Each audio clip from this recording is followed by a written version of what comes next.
Guys, you will not believe what just happened to me. I I I really don't know how to actually tell this story. It's later in the evening now. It's almost 7:30 p.m.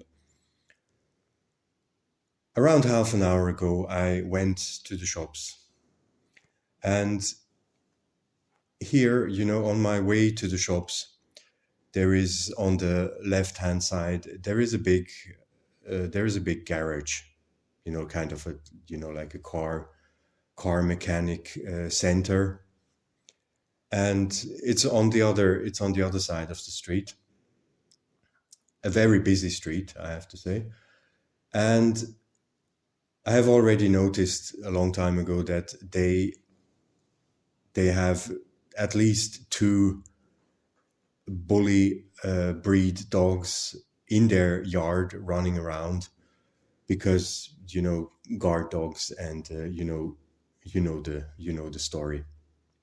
The guard dog, like all these garages here, and the mechanics, and everything, they all have like really disgusting, dangerous dogs running around in front of their shops as protection for whatever. Yeah.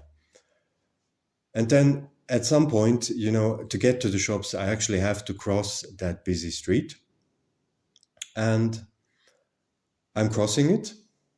And then I see on the other side, I see one of their guard dogs walking around outside of their fence.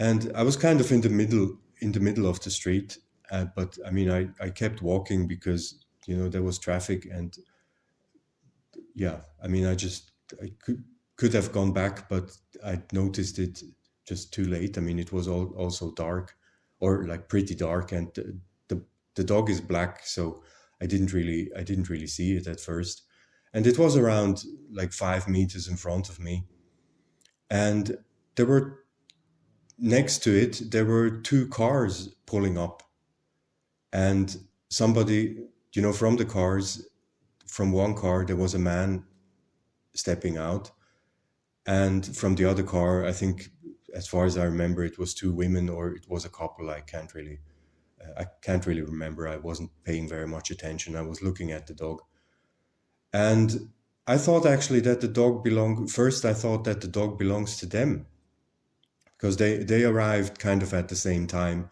and I thought that would just be their dog, and they don't have it on a leash.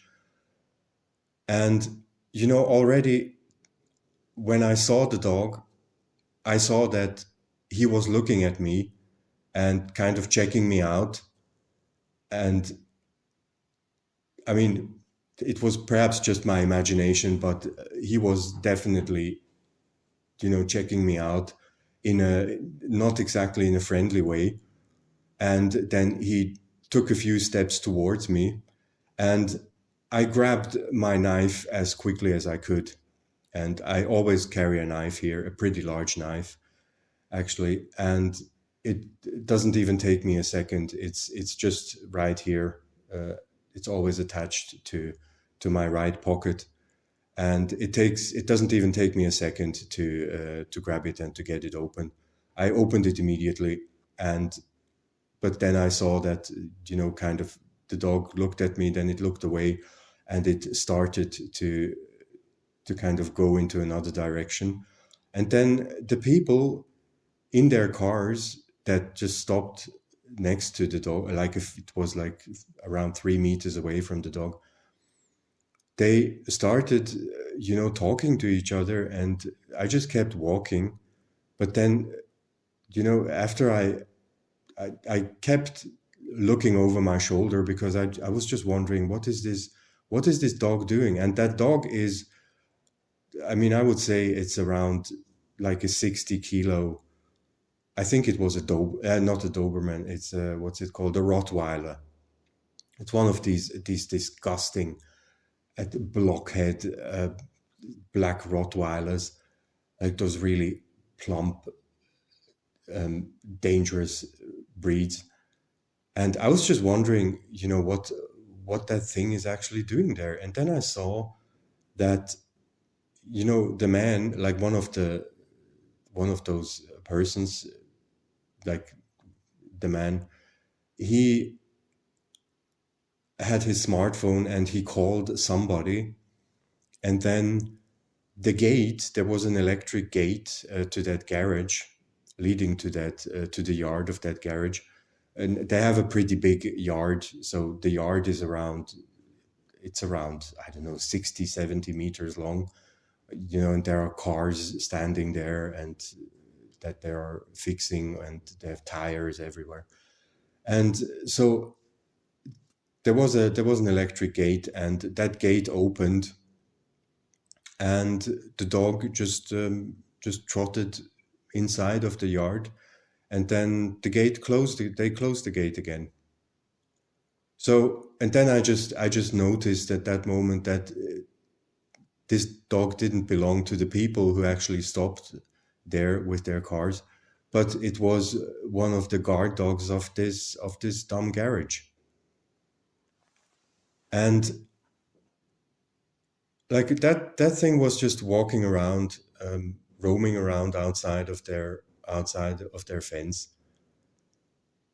And I just really, I mean, that is illegal, I mean, there's no question that this is illegal. And I just thought that I'm not going to just drop the whole affair. And around half an hour later, or like 20 minutes later, which was like 15 minutes ago, when I came home, I actually called. I looked up the phone number of that garage, and I called.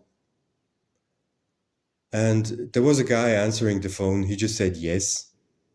And it's always a good start when you have no idea who it is, and you have no idea who you are talking to, or what kind of business you got to. And first I had to ask him, like, yeah, who am I talking to?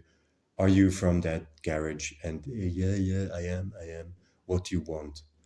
And I said, yeah, look, around half an hour ago, I was walking to the shops here, and one of your guard dogs was walking around just on a busy street outside of your fence. Why is that? And then that guy started going on about, yeah, that is really irritating, because we sometimes have such unbelievably stupid customers who just park their cars, at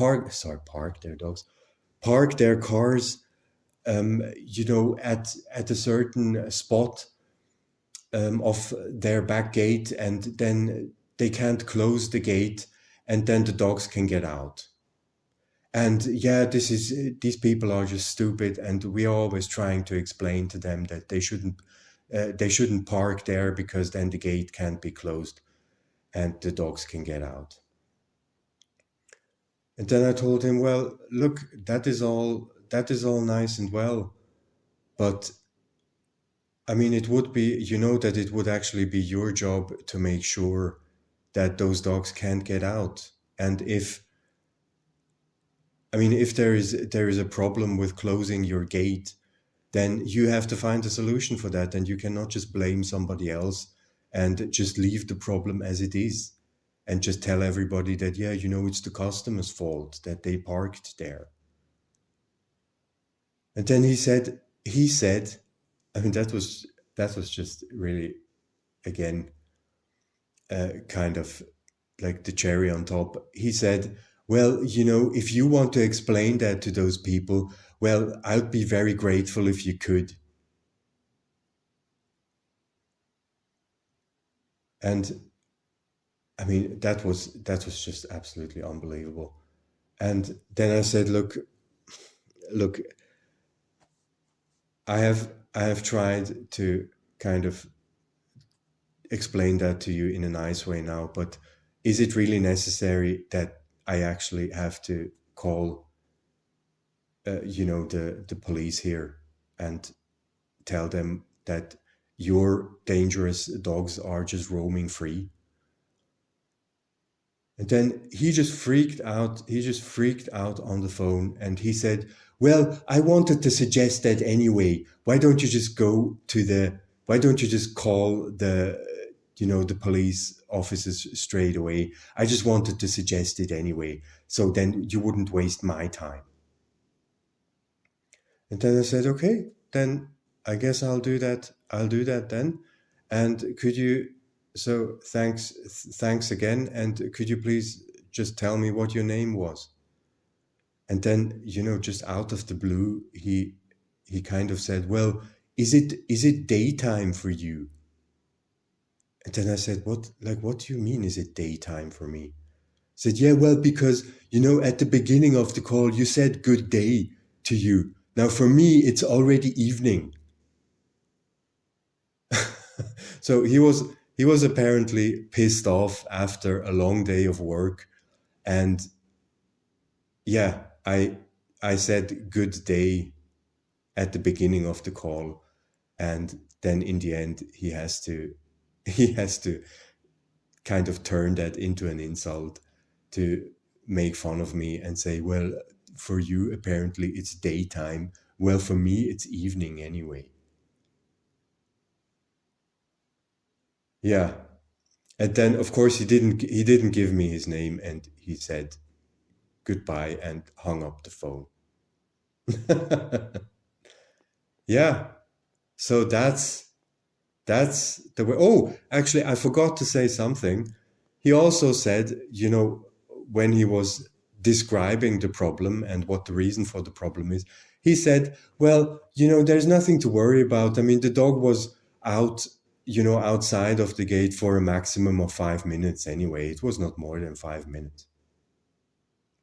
And I mean, I didn't even say anything to that because that's just, I mean, that you see the stupidity of these people, that they just think, yeah, I mean, I did something illegal and against every type of kind of decent or social behavior or even regulated behavior, but it was only for 5 minutes, so I guess it's not illegal.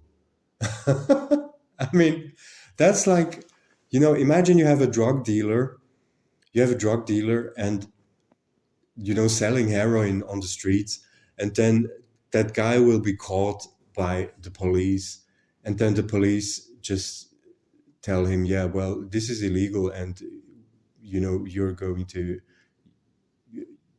we are going to put you in handcuffs now. And then the drug dealer would just say, but yeah, I mean, I know it's illegal, but I was just selling for like 5 minutes. I mean, it was not more than 5 minutes. I mean, that's the logic of these people. That's the logic of these people. Now, I mean, that's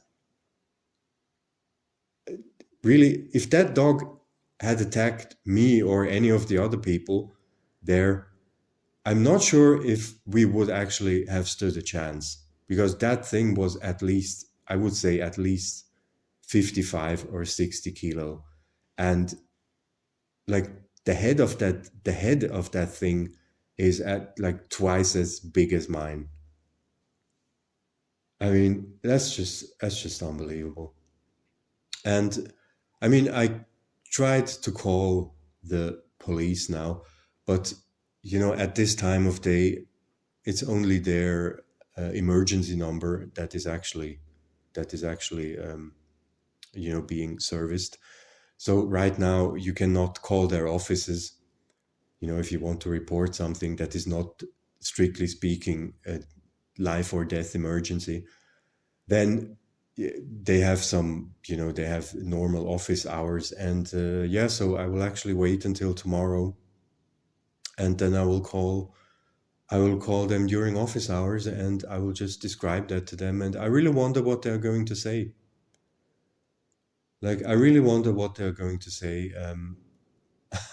I still have I mean, with the police here are usually kind of no nonsense guys, and it really depends on the person.